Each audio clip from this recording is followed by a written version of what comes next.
Orang bisa berubah, dengar ya, orang bisa menjadi jalan perubahan bagi orang lain, syaratnya berubah dirinya. Orang bisa berubah dirinya kalau dia bisa jujur melihat kekurangan dirinya.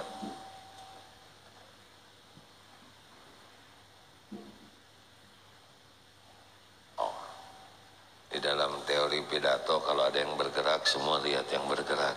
Ya, diam ya, apalagi sebelah saya. Jadi lupa lagi saya ngomong apa tadi. Takabur. Dalilnya berat Pak. La yadkhulul jannah. Tidak masuk surga. Man kana fi qalbihi mithqalu dzarratin min kibr. Tidak masuk surga yang di hatinya ada takabur, sombong walau sebesar zarah. Ini berat. Kenapa? Buktinya Nabi Adam melakukan dosa, iblis melakukan dosa. Nabi Adam diampuni, iblis dilaknat. Apa yang membedakannya? Jenis dosanya.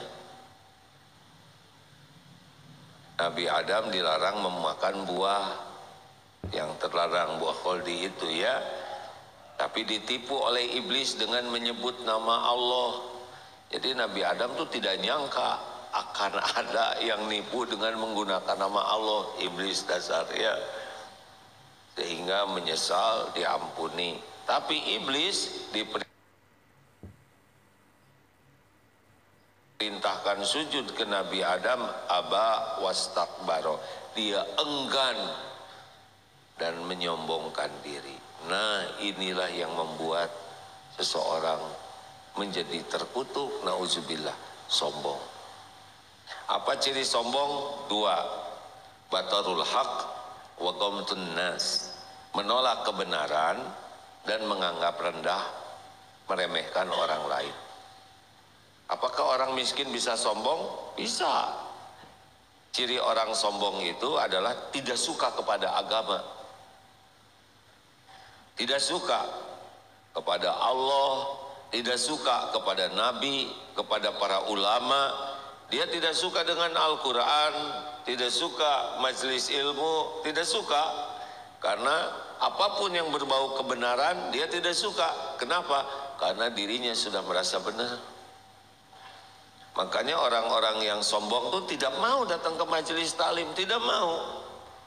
Kalau dia buka medsos juga yang dilihat yang enggak-enggak saja, giliran Bismillahirrahmanirrahim langsung di skip ya. Allahu la ilaha illa langsung Bismillahirrahmanirrahim. Rasulullah begitu. Pokoknya apa yang berbau kebenaran itu ciri sombong Pak. Orang sombong dikasih masukan tidak mau, diberi saran tidak suka, dikritik ngamuk, musuh dianggap musuh. Padahal setiap waktu kita minta diberi petunjuk kepada Allah, ihdinas siratal mustaqim. Benar? Kalau sholat kan minta petunjuk. Orang sombong cirinya lihat orang lain lebih rendah dari dirinya Pak. Makanya dari cara bicara, cara duduk, cara jalan, cara nunjuk, itu akan memperlihatkan dirinya tuh lebih. Wah, seperti yang gimana? Apa sih yang mau disombongin? Apa coba? Asalnya kita ini setetes mani, benar?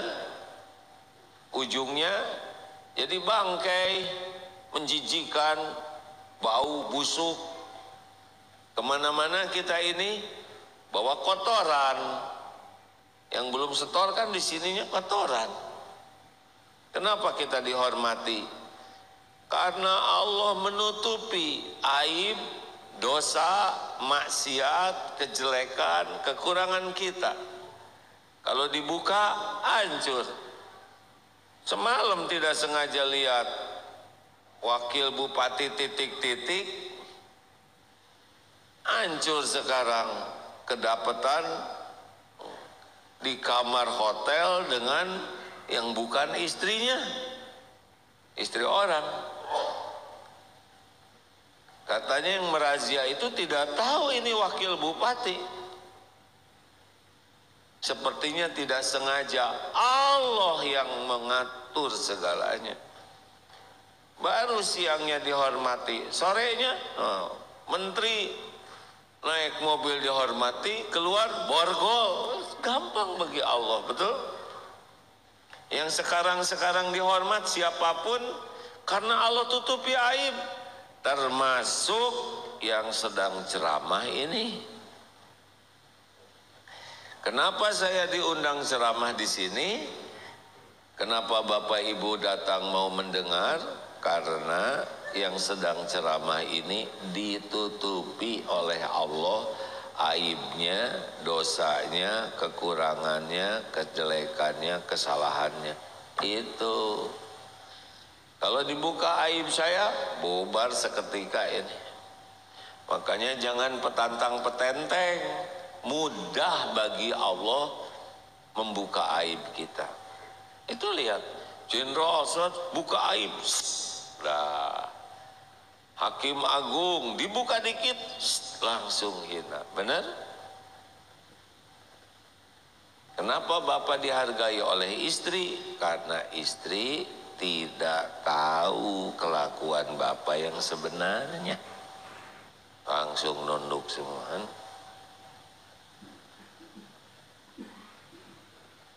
Kenapa nih wajahnya jadi stres semua? Takut kebuka ya. Kita tuh benar-benar ditutupin oleh Allah, Pak. Makanya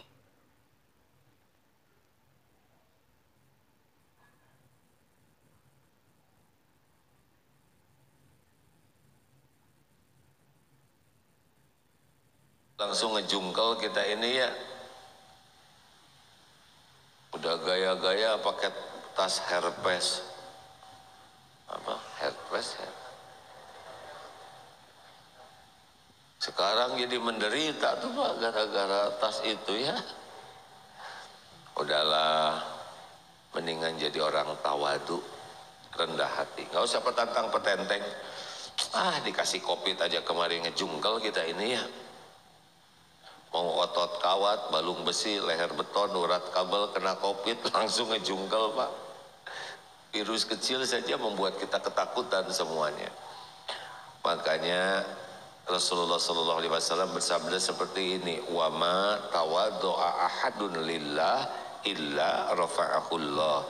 Tiadalah orang yang rendah hati karena Allah kecuali Allah mengangkat derajatnya. Jadi mulia itu bukan dengan harta, gelar, pangkat, jabatan, enggak lama lah. Beregegeh di pensiun juga udah susah beregegehnya ya. Mulia itu diangkat derajat itu bukan dengan pangkat, bukan dengan jabatan, bukan dengan so hebat. Diangkat derajat itu dengan tawadu, rendah hati. Cirinya adalah selalu rindu nasihat, kebenaran, dan tidak merasa lebih dari orang lain. Lihat orang lain cari kelebihannya nih, muda-muda berarti dosanya lebih sedikit dari saya. Lihat yang sudah sepuh, nah ini nih sudah tua-tua berarti amalnya lebih banyak dari kita. Itu jangan kebalikan, ini udah tua nih banyak dosa. Lihat yang tergelincir, siapa tahu bisa tobat sesudah ini. Karena ada tubuh yang ditangkap, masuk penjara ibu-ibu, dan di penjara hafal Quran. Tuh. Kenapa ibu-ibu ini belum hafal Quran? Karena belum. Masa belum di penjara? Belum menghafal, sederhana sekali. Dasar dengki ini, pengen orang lain sengsara. Ayo, mungkin tukang dagang itu lebih mulia dari kita tuh yang dagangannya diangkut sana sini, setiap langkah menggugurkan dosa. Capeknya mencari nafkah. Mungkin ada yang kelihatan biasa-biasa tapi di sisi Allah mulia karena sangat berbakti ke orang tua. Mungkin cleaning service lebih mulia daripada bosnya karena selama membersihkan toilet itu hatinya tuh, ya Allah, hati kecil dari ya Allah, saya lebih banyak, lebih kotor. Kita tidak tahu derajat tiap orang, benar? Maka sudahlah, jangan meremehkan orang lain. Ini di kantor, kantor bersih penting tidak? Penting sebuah kantor bersih. Berarti petugas kebersihan penting dong. Penting tidak petugas kebersihan?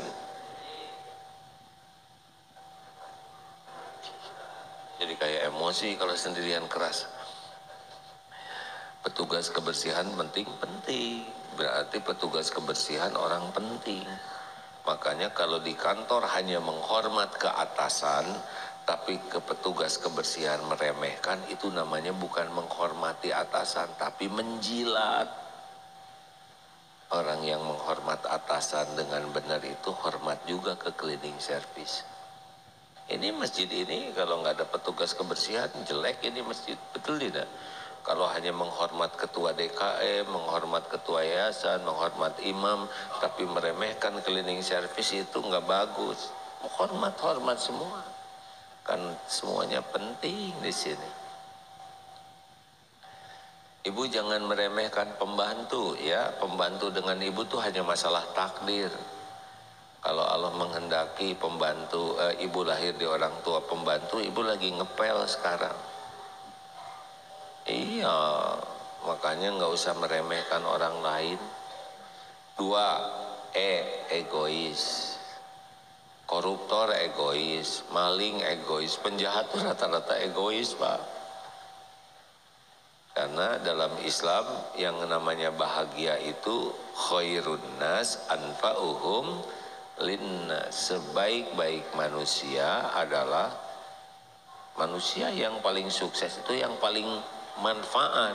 Jadi kalau orang seneng ngumpul, itu gak ada apa-apanya. Karena nilai seseorang itu dari manfaat yang bisa dia beri. Tidak ada artinya kekayaan, mau sekaya apapun kalau dia tidak suka menolong orang, sedekah. Karena nilai seseorang bukan dari kekayaan yang dikumpulkan, tapi diantaranya dari kekayaan yang didistribusikan. Tidak ada artinya gelar tinggi kalau dia tidak bermanfaat. Apa artinya? Wah, S1, S2 bahkan profesor kalau dia malah jadi koruptor. Nilai orang berilmu itu manfaat. Makanya dalam surat Ali Imran 134, Pak, ciri orang takwa, ciri orang bahagia, ciri orang ahli surga. Di sana yang pertama adalah alladzina yunfikuna fis-sarra'i wadh-dharra, yaitu orang-orang yang senang berinfak dalam keadaan lapang dan sempit. Jadi kita tuh tidak bahagia dengan banyak ngumpul-ngumpul, ngitung-ngitung, enggak, malah stres, takut berkurang. Bahagia itu dengan berbagi. Bahagia itu bukan dengan dibahagiakan, bahagia itu dengan membahagiakan. Bu, Ibu, tahu salah satu penyebab ibu di keluarga kurang bahagia? Ibu ingin dibahagiakan oleh suami, itu yang bikin ibu tidak bahagia. Maaf ya Bu, suami jenis ini, maaf ya Pak ya, ini salah besar kalau ibu ngarep-ngarep dibahagiakan oleh ini nih ya. Maaf ya Pak ya, jenis ini, oke jenis lagi. Bapak-bapak ini boro-boro ngebahagiain istrinya, ngebahagiain diri sendiri aja susah, bener nggak Pak? Hah? Jangan ibu ingin bahagia, nggak usah mikir ingin dibahagiakan suami atau anak. Ibu aja yang membahagiakan orang lain dengan ikhlas, ibu bakal bahagia. Ada seorang istri nangis, kenapa? Ingat anak-anaknya, anak-anaknya sudah besar, sudah pada nikah. Anak saya kemarin yang lelaki datang, Bu, habis nikah nih, saya beli HP. Buat siapa? Buat istrinya, bukan buat ibunya. Ternyata istrinya dididik, disekolahkan sampai gede, sampai bisa nikah. Udah nikah, gaji pertamanya bukan buat orang tuanya tuh, buat istrinya. Kalau ibu bapak ngarep-ngarep anak membahagiakan, kita menderita. Udah, nggak apa-apa. Anak nggak ngasih ke kita, nggak ada masalah. Terus aja kita ngasih perhatian, doa, kasih sayang. Sampai kapan? Dia udah besar, terus sampai kita meninggal. Tapi anak nggak tahu balas budi, kita terus aja beri. Karena bagi kita membahagiakan orang itu amal soleh. Jelas Pak? Salah satu yang membuat Bapak kurang bahagia dalam hidup adalah Bapak ingin dibahagiakan oleh istri. Dah, kita aja. Misal nih saya lagi duduk di sini nih, terus ada WA misalkan dari istri, tolong Abah jangan sambil duduk ceramahnya, sambil berdiri aja. Saya bakal berdiri Pak. Kenapa? Karena membuat bahagia yang nyuruh ya.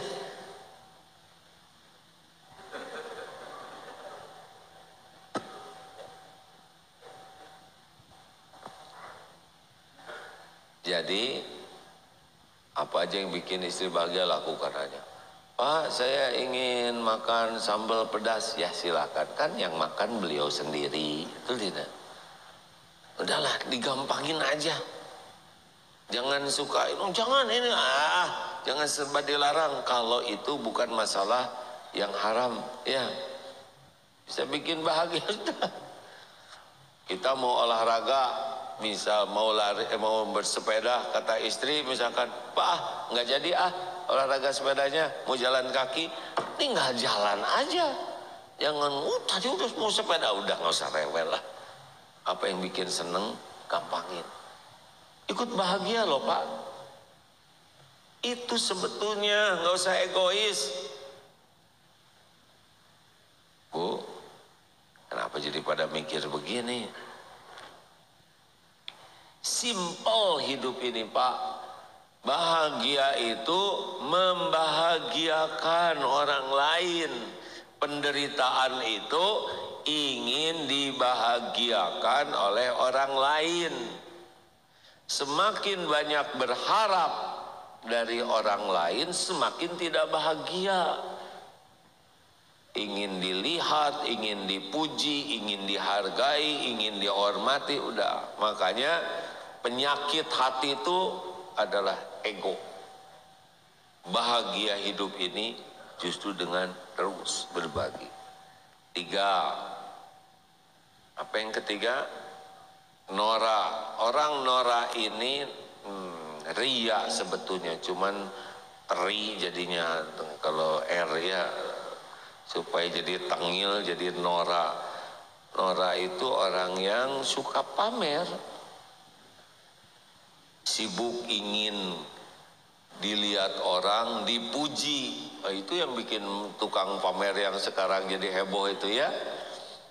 Pamer tas, pamer sepatu, pamer apa aja dipamerin. Bukan tidak boleh punya, kalau memang halal, udah bayar zakat, banyak sedekahnya, uangnya masih cukup, mau beli sesuatu yang manfaat, sok aja silahkan. Tapi yang jangan itu punya sesuatu demi pamer. Ini mau makan diposting. Atau kasihan, ini kan ada yang sebelum makan enak posting di status. Itu kan nyakitin orang yang gak punya makanan Pak. Benar nggak sih Bu? Ini boleh dimatiin nggak nih AC?